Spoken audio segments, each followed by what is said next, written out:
Los vikingos eran expedicionarios escandinavos muy vinculados al mar, que irrumpieron en la escena histórica alrededor del siglo VII, y han sido objeto durante muchos años de las más fabulosas leyendas. Sin embargo, tenían una personalidad real, que ya ha sido estudiada y se refleja en su sociedad.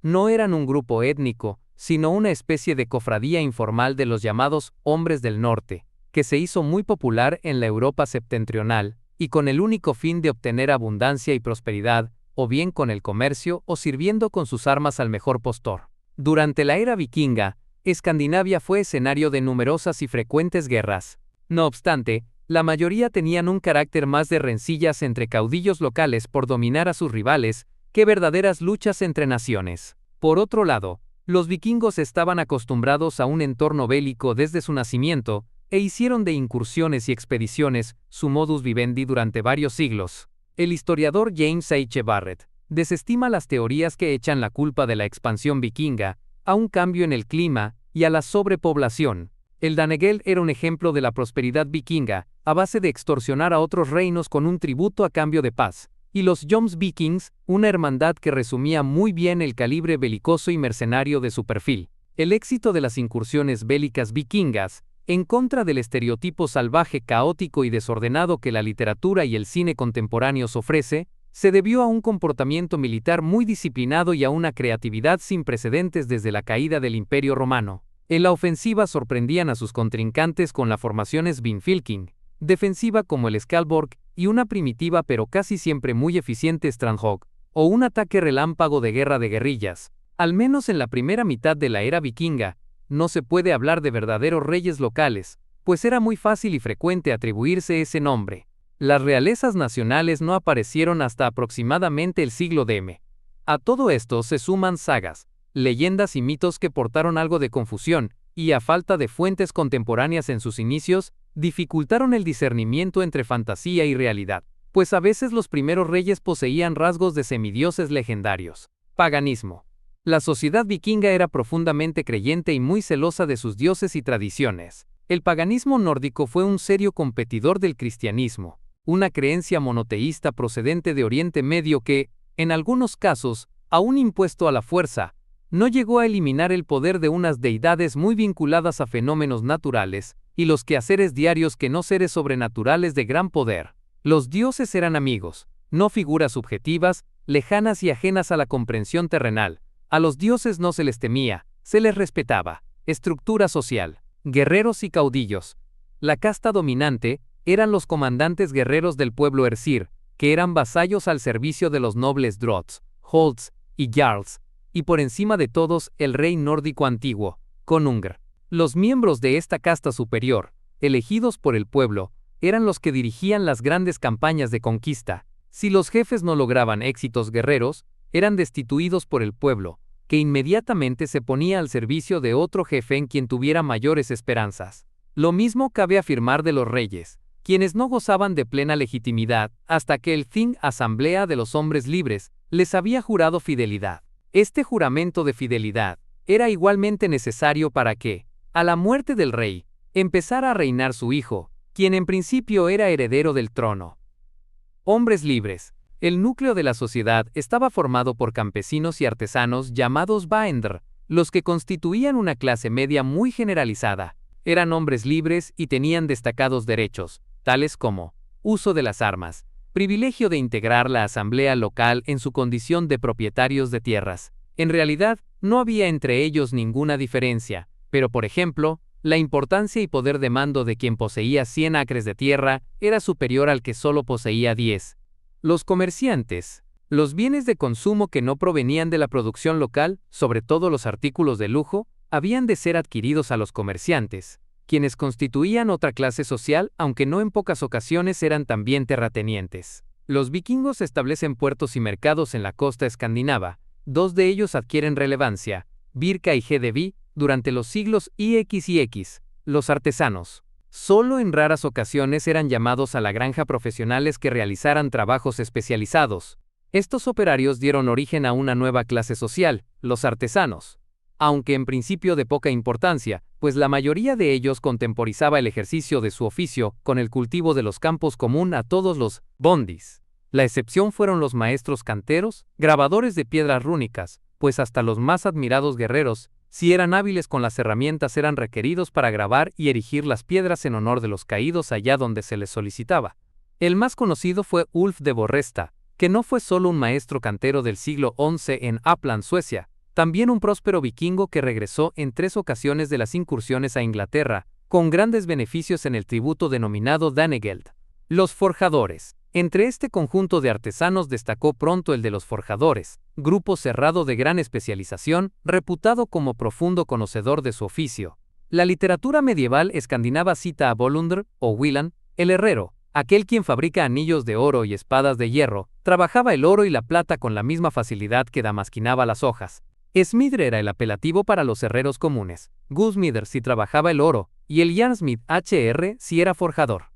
La vida diaria de los campesinos está abundantemente descrita en algunas sagas, narraciones poéticas en prosa sobre los pueblos nórdicos, y no parece diferenciarse mucho de la vida que hacía el resto de los campesinos escandinavos. El elemento natural de la vida campesina era la granja. Estas estaban organizadas en una estricta economía cerrada, de manera que cada una producía por sus habitantes todo lo necesario para la vida. La familia vikinga vivía en la autarquía, todo se fabrica o se produce en casa. Los vikingos se dedicaban principalmente a la caza y pesca, como fuente de alimentación, aunque muchas poblaciones se dedicaban a la agricultura y la ganadería. En Dinamarca era habitual el cultivo de cereales como la cebada, el centeno, la avena, y cultivos de huerta como las cebollas, los repollos y las judías. Por otro lado, se dedicaban a la cría de vacas, cabras, ovejas y cerdos. Su recurso principal, utilizado para el comercio, era de la caza de morsas, por su cuero y su marfil. El explorador Oder de Halogaland menciona las riquezas naturales descubiertas en su recorrido hacia el este, tierras del Mar Blanco y Bjarmaland, y entre ellas las morsas de no más de 7 varas, y que en 2 días había cazado 66 ejemplares por su valioso marfil. La mayor diferencia entre la sociedad de los vikingos y las otras sociedades escandinavas radicaba en que tenía una clase social que no existía en estas, la clase más baja, los esclavos, llamados thralls, en su inmensa mayoría provenientes de las regiones saqueadas o individuos endeudados, o sus descendientes. Tenían asignados los trabajos más duros, que no requerían ninguna especialización, sino solo la fuerza física. Desde su nacimiento, los esclavos pertenecían a sus dueños. A diferencia de los siervos, no tenían ningún tipo de derecho legal, y les estaba enteramente prohibido el uso de armas. Caso especial son las mujeres raptadas para esposas o concubinas, la inmensa mayoría en Islandia. Si una mujer libre tenía un hijo de un esclavo, era degradada de su clase social, y descendía al nivel del padre de la criatura. En cambio, la esclava que tenía un hijo de su dueño, aunque no ascendía en la categoría social, ganaba merecimientos, pues había incrementado el poder personal del dueño con un nuevo servidor. Por lo demás, la condición de la mujer era en todo igual a la del hombre. Con el tiempo, en climas templados aptos para la agricultura, la esclavitud fue evolucionando hacia la servidumbre, siguiendo el ejemplo del feudalismo. Las clases pobres y los vagabundos, aún no siendo esclavos, tampoco tuvieron mejor suerte. La ley islandesa era muy explícita cuando cita que los pobres no podían casarse libremente, o que los vagabundos podían ser expoliados de sus pocas pertenencias por cualquiera, e incluso ser castrados y morir por ello, sin que la otra parte mereciera castigo. Sociedad en la era vikinga. Es interesante saber que el distintivo de la mujer libre, ama de casa, era un manojo de llaves que llevaba colgado del cinturón. Ella era la jefa en el interior de la casa, y a menudo se hacía cargo de la marcha de la granja, cuando su marido y sus hijos estaban ausentes por motivos guerreros o comerciales. Todo esto se ha sabido gracias a numerosos hallazgos arqueológicos que han venido a confirmar las leyendas de la época. No obstante, el historiador James H. Barrett teoriza que una de las causas de la expansión vikinga fue, por un lado, un infanticidio selectivo de niñas en Escandinavia, lo que llevó a que cada vez hubiese menos mujeres, que a la larga resultó en una amplia competencia entre los hombres por conseguir esposa, y por otro lado, el exceso de hombres jóvenes que se lanzaron a la búsqueda de riquezas y recursos para asegurar mejores oportunidades de matrimonio, un hogar propio e independencia. De todas formas, Barrett afirma que los vikingos valoraban mucho a la mujer, pues en su cultura tenía un papel muy importante. No porque se practicase un infanticidio femenino, habría que pensar lo contrario. Uno de los aspectos que llamó la atención de Barrett es que muchos de los tesoros que los vikingos conseguían en sus incursiones Luego los enterraban en las tumbas de sus esposas. El caso de Gisli, tío de Gisle Surson, personaje de saga de Gisla Sursonar, es un curioso ejemplo de cómo la posición social del hombre podía basarse también en la categoría y fortuna de la esposa. A la muerte de su hermano, Gisle solicitó la mano de su cuñada Ingeborg, pues no quería que saliese de su familia una mujer tan excelente como aquella. De ese modo Gisle se hizo con numerosas propiedades y se convirtió en un hombre de posición y prestigio. En las antípodas de los derechos se encontraban las mujeres de los vikingos varegos del Rus de Kiev, pues las mujeres en las sociedades eslavas no gozaban de los mismos privilegios, y eso influenció en el hecho que los Rus no dieran demasiada relevancia al género femenino. Los matrimonios Brautkaup se hacían por acuerdos familiares. Había dos fases: el de petición de mano como compromiso por parte del varón, que debía entregar una suma de dinero mundra a la novia, y la segunda fase, el pago de la dote de ella, que pagaba el padre al esposo el día de la boda, que se podía celebrar indistintamente en alguna de las haciendas de los progenitores de ambos cónyuges. La ceremonia se celebraba al año aproximadamente, y solía durar varios días.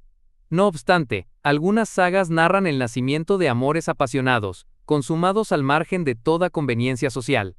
Los hijos eran el orgullo y la riqueza de la familia. La mujer seguía perteneciendo a su clan de origen, y tenía la potestad de divorciarse si la relación no era satisfactoria.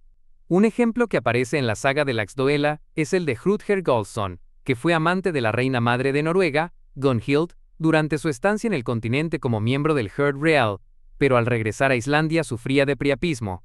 Su esposa Un fue asesorada por su padre, el jurista Mort Sivatsson, para encauzar legalmente el divorcio. Algunas leyes hacen referencia a anteriores leyes bajo las cuales, con solo realizar una declaración formal ante testigos, tanto un marido como una esposa podrían divorciarse legalmente. Los malos tratos, sobre todo en caso de una agresión con heridas, era motivo de divorcio inmediato. A diferencia del papel de la mujer en otras regiones de la Europa medieval y cristiana, la mujer vikinga era Usfreya, la señora de la casa, y aún de casadas mantenían en control de las propiedades sin necesidad de contar con el beneplácito de los maridos.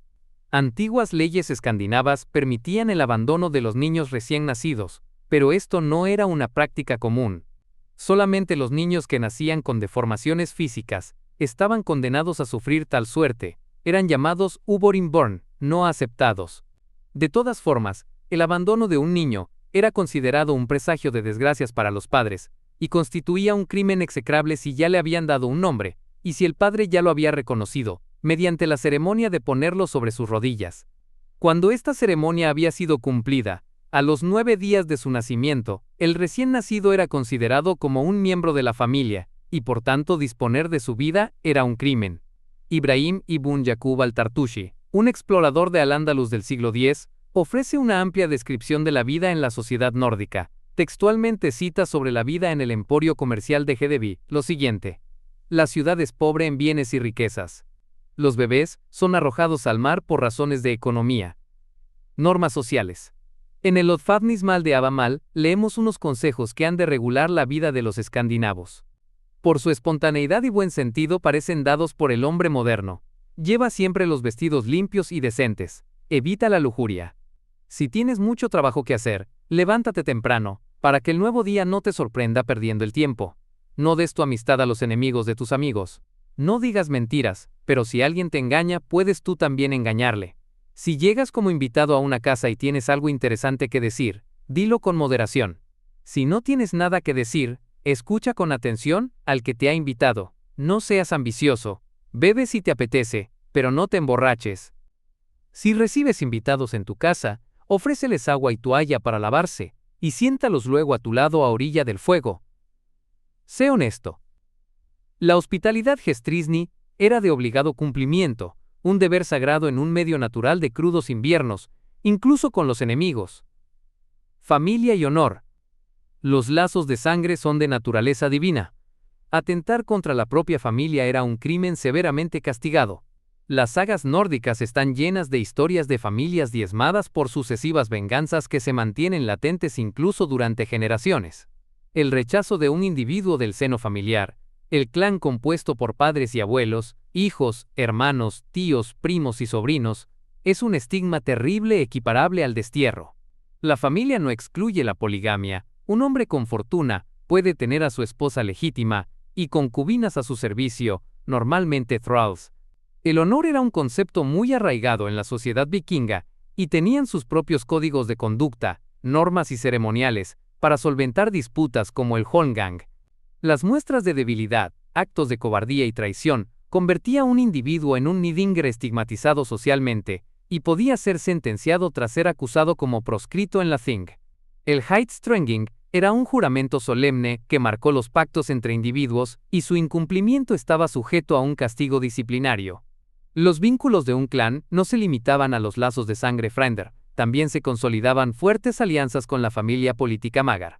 Era común en las sociedades germánicas los pactos de adopción de preadolescentes entre familias. Así las sagas hablan de Fosbrodir o hermanos de leche, que crecían junto a hijos de la familia de acogida, Svaribrodir y Eidbrodir, dos tipos de un juramento de lealtad que les convertía en hermanos. Estos vínculos a veces eran mucho más fuertes que los propios de sangre. Este tipo de hermanamiento se conocía como Fosbraedralag, de una gran importancia social, pues un individuo sin hermanos era considerado huérfano. Era una forma de proteger el honor individual y el familiar. La saga de Njal es un ejemplo de cómo en la Islandia vikinga se aplicaban las compensaciones por la muerte de un individuo perteneciente a un clan familiar que solicitaban un vergel por la pérdida de su vida, normalmente un dispendio económico.